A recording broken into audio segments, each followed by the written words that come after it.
Hello, everyone, and welcome to this segment on tonality.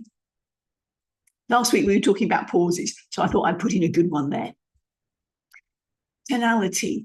It's not just what you say, it's the way that you say it, and that's what gets results, to paraphrase a song from a few years ago.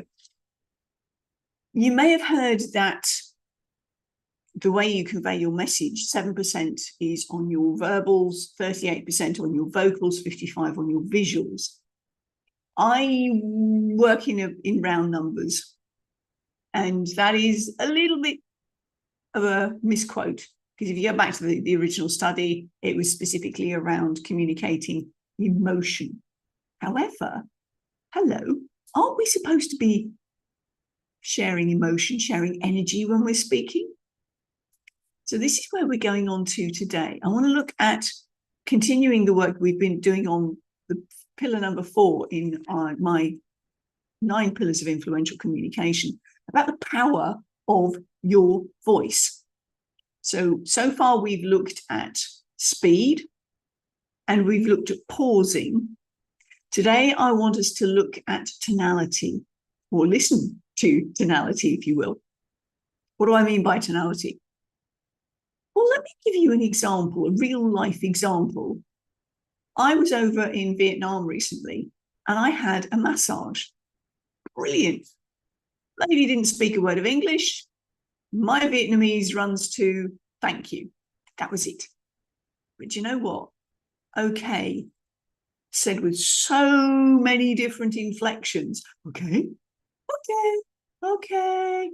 with a few gestures in there for good measure, meant that we could communicate throughout that process with one word and different tonality, different tones, if you will, intonation.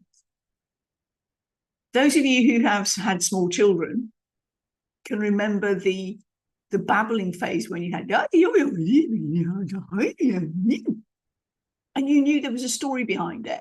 It meant something to the little person. They had not a clue what they were talking about. They were practicing those interactions with you, the way things sound, because they're listening to the fact that there's a melody, there's a lilt to what people say. It's not just that monotone. Do you remember when we were talking about speed? And I mentioned we were hardwired for sound, hardwired for novelty. That's where that comes from. Okay. I'm giving you some cues from my background in speech pathology. But now let's look at tone in terms of you being on stage. By stage, it could be a podcast, it could be a virtual stage, it could be a physical in-person live stage. How do you get your message across? Well, there are 3 major tones that we use in English. I'm not talking about the tones that are found in the Chinese languages, because those are really subtle, and we in the West are not tuned into those subtleties. But I'm going to talk about the 3 major ones that we have in English. When I'm working with speakers and they have written out their speech, I get them to think about annotating it. How are you going to deliver that particular line? Is it going to be a statement that is basically the same all the way through? Is it a question where the tone goes up at the end? Is it an emphatic call to action, showing your expertise, going down at the end? And I actually encourage them to draw a line over the particular word when they're going through, when they're starting to write it, when they're going, yes, this is what I want to say, and this is how I want to do it. Later, they will commit the bones of it to memory. They'll know where they're going.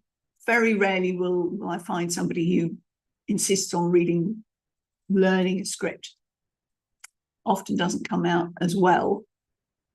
across as well to the audience as one that appears to be spontaneous. You have no idea how much rehearsal's going behind before it, but that's fine. Okay, so let's look at those 3 specific tones and what they mean for your audience. If you're talking about something that's just a bland statement, Today is Tuesday. Today is Tuesday. There was a little bit of an up and down, but basically it's nothing special. It's a statement. That's the thing you would use when you're going through a body of text, if you like. If you're looking at your talk and you're going through, well, this is part of this, and this is part of this, and this is part of this. Did you hear that? All on the one level. But then I asked you, did you get that? With an uplift at the end. That's where we mark on questions. You remember I was saying about the masseurs in Vietnam? Okay, she was asking a question. Was that all right? The up inflection at the end. Now that's obvious when you've got a question.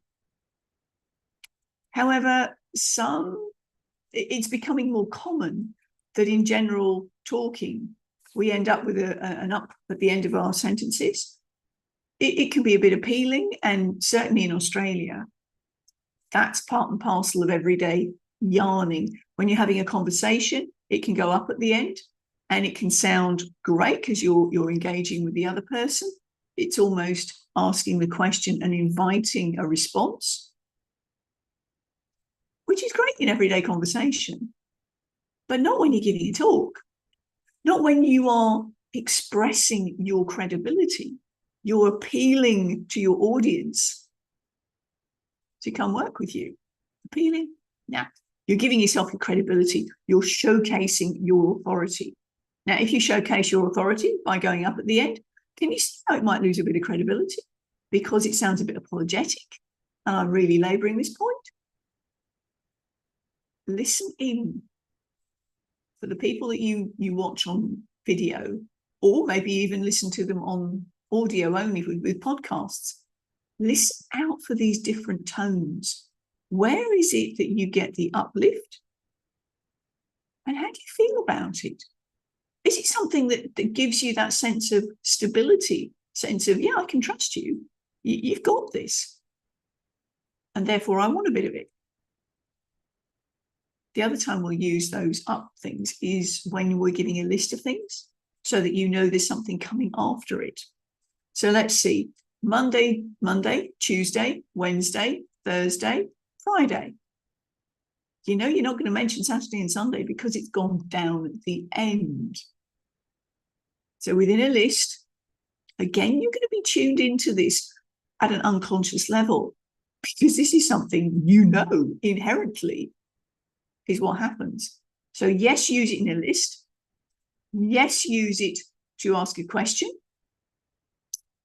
Don't use it habitually when you're in a position of showing your expertise and your credibility. So if you are naturally in that, if you've grown up in that era, I mean, when I did my speech pathology at the university, Neighbours had just arrived into the UK. Yes, I am that old. And we were taught about the Bondi lift. That's what it was named for us, that end of the sentence going up, because that is what is very common here in Australia. I've also noticed it creeping in with some American and Canadian folks as well. In general conversation, fine, not a problem. It's inviting that sense of exchange with the other person, not in a position when you are speaking and showcasing your credibility. In that case, we're going for the command tone, the one that goes down at the end, the one that has gravitas. And you'll notice the visuals that go with it. We'll come to talk about the visuals in a few weeks' time. When you are making a point that you want to make sure really hits home and showcases what you've got to say, it's important. It goes down at the end. Can you hear what I'm saying? Now, that's actually a question. Can you hear what I'm saying? Would be a good question. But in that case, with the command tone at the end, it turns it into a rhetorical question. Can you hear what I'm saying? that gives you the clue that I do know what I'm talking about. And I'm assuming that you've got this because of that command tone at the end. This is something that is very important when you are giving a call to action. You have to show that level of credibility. It goes down at the end. I know I'm laboring this point, but the point is you have that credibility. If that Bondi lift comes in when you're giving a call to action, it can sound a bit weak and a bit apologetic. And are you going to get much in the way of interest from what you're saying? Probably not. That's where you switch in consciously into that down tone, that command tone, that I know what I'm talking about tone, that I'm inviting you to come in and share with me, collaborate with me, work with me in that space that I know I'm an expert in. I would invite you this week to have some fun, play with this. We've talked about in the past recording yourself on your phone, shove it up on Zoom or on Zoom, and you put it on YouTube as an unlisted and go through it yourself. Maybe even record, listen into other people that you esteem, people that you follow. Listen out for these tones. Where is it that they do the uptone? Where is it that it's pretty much on a level, there's not much variation? And where do they use that command tone?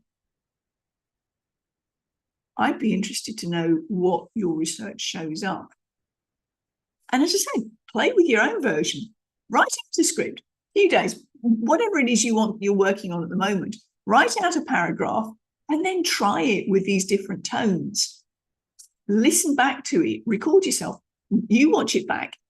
Maybe also show it to a trusted friend, somebody you can trust for honest feedback, not critical, but critiquing it with you. When you get that feedback, you can see how this lands with other people. You can feel, you can grasp how it sounds to other people. Because very often, unless you take that time to stand back, look, listen, feel what it's like on the receiving end, you don't necessarily know how you come across. Play with it this week. Have fun.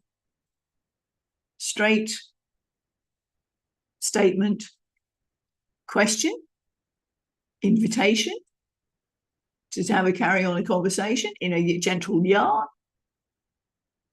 command. I know what I'm talking about, particularly when you add a little nod in there at the end, emphatically. Okay, that's what I got for you this week. Play around with your tones. Let me know how you go. For now, next week, I will be in the UK. I will see if I can do a live one. It will be 11 o'clock at night for me, and I will just have arrived into the UK the day before. It may well be a pre-recorded one. Just giving you the heads up on that, see how my jet lag goes. Okay, have a wonderful week. Go play. For now,